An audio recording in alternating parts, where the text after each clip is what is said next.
Right now above your head, there are hundreds of billions of stars. In our galaxy alone, most of them are older than the sun, many of them have planets, and the whole vast machine has been turning quietly for over 13 billion years. That is enough time and enough worlds for life to have risen 1,000 times and spread from star to star until it lit up the sky. So the night should be crowded. It should be loud. Instead, when we look and when we listen, we find nothing. No signals, no ships, no one. The universe is silent and no one knows why. Start with the numbers because they are staggering. Our galaxy holds somewhere between 100 and 400 billion stars. Point a modern telescope at them and a huge share turn out to carry planets. Billions of those worlds sit in the gentle zone where water can stay liquid, where life, as we know it, could get a foothold. Billions, not across the whole universe, in this one galaxy. With that many chances, over that much time. Life beginning only on Earth stops looking like a rule. It starts looking like a fluke.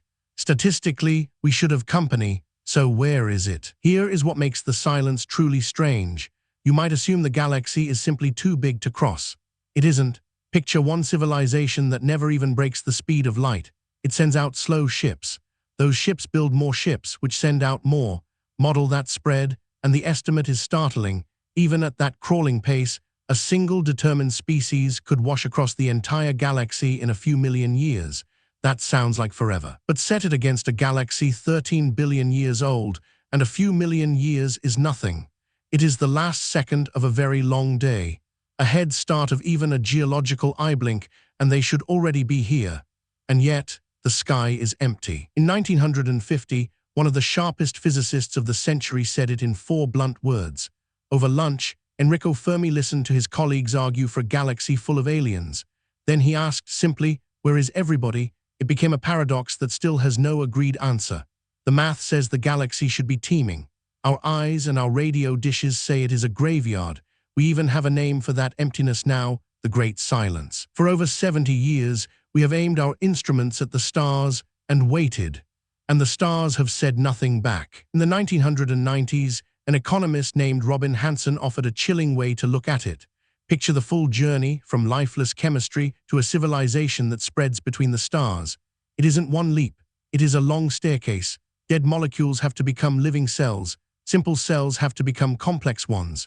Life has to turn intelligent, then technological, then survive long enough to leave its home world.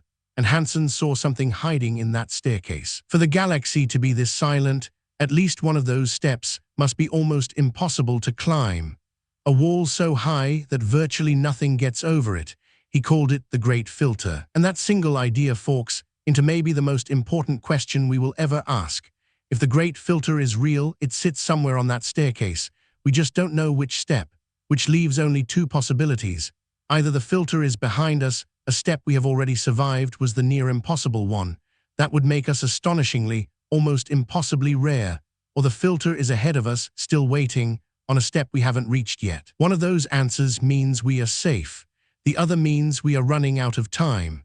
And here is the unsettling part. Almost everything we might discover about alien life pushes us toward one answer or the other. Take the hopeful version first. Maybe the filter is already behind us.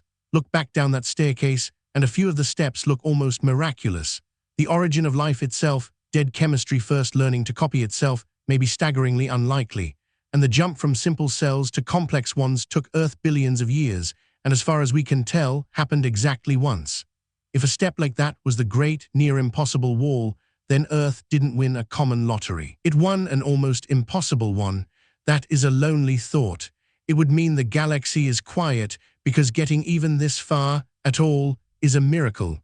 But it would also mean the hardest part is behind us. Now the version that keeps scientists awake at night. Suppose those early steps aren't so hard. Suppose life, even intelligence, is fairly common out there. Then the silence can't come from a wall in the past.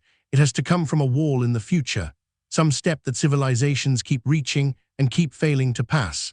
And the obvious suspect is the one we are standing on right now. Think of the moment a species can finally reshape its entire world, nuclear fire. A climate tipped past saving, engineered plagues, tools we can't yet picture. That may also be the moment it tends to destroy itself. In that reading, the filter isn't behind us at all.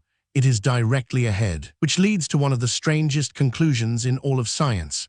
Right now, we are spending fortunes hunting for life beyond Earth, on Mars, in the buried oceans of Europa, in the air of distant worlds. And almost everyone assumes that finding it would be the best news in history. But if the great filter is real, the opposite may be true. Because the more common life turns out to be, the more it argues that the early steps were easy, and that the deadly step is still in front of us. Find a galaxy teeming with life, and you may be staring at a graveyard, civilization after civilization that all hit the same wall. So maybe an empty, silent universe isn't a disappointment at all. Maybe it is the best news we could ever get. Now, one honest caution, because this matters. The great filter is a framework, not a fact. It is a way of organizing the mystery, not a proven answer to it. And it is far from the only idea. Every explanation for the silence is still just a hypothesis. Maybe Earth-like worlds really are freakishly rare. Maybe we are simply early, the universe is young, most habitable planets haven't even formed yet, and we have arrived before the party truly starts. Maybe they are out there, but the sheer distances and the speed of light make contact all but impossible. Or maybe they know we are here and are staying silent on purpose, watching or hiding, in a cosmos where shouting into the dark could be a fatal mistake. We don't know which, if any, is right. But here is what lifts this above a thought experiment. Part of the answer is in our hands. We can't change whether the origin of life was a fluke. That step is far behind us. But if the great filter really is ahead, then it is the kind of wall a civilization might, with enough wisdom, choose not to hit.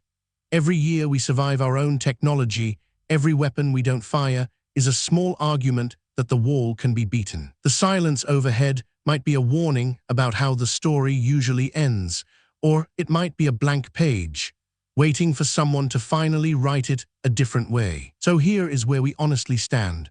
A galaxy that should be full and isn't. A paradox with no accepted answer. And one unsettling idea that turns the search for alien life into a search for our own future.